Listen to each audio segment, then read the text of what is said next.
Andro pausa, chi l'ha fatta a battuta scirocco, gel. E ne vi palpatani, chi l'ha così si chiama, che da dari? Ah, così si chiama? Scusate, la dame, canciate si faccia. Ma davvero, ti può piacere? Non faccio da così, Federico. Perché? Maria sta una volta qua. E secondo te? Ti tengo una mezza idea, ma non so convinto. Marissa sempre, che ora va a chiamare, Bravo. Maria!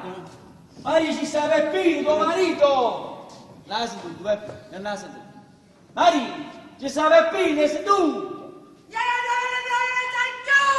Vabbè, andiamo là!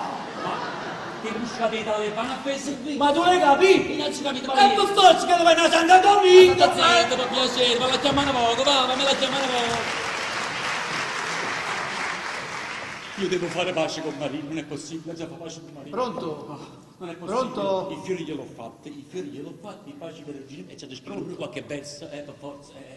Ecco qua, e prima ne poco, insomma, ne poco.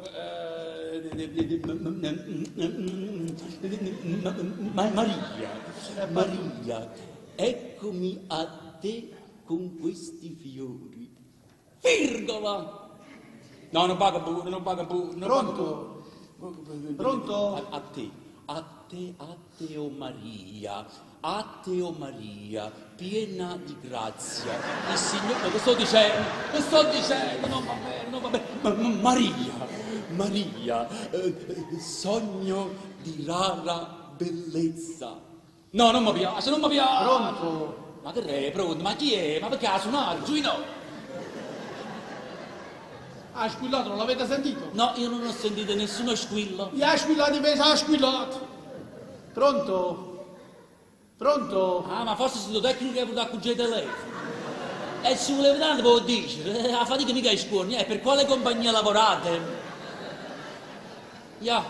Che se hai no, calcia. Ma dico, quale tecnico? Quale tecnico? Voi? Io?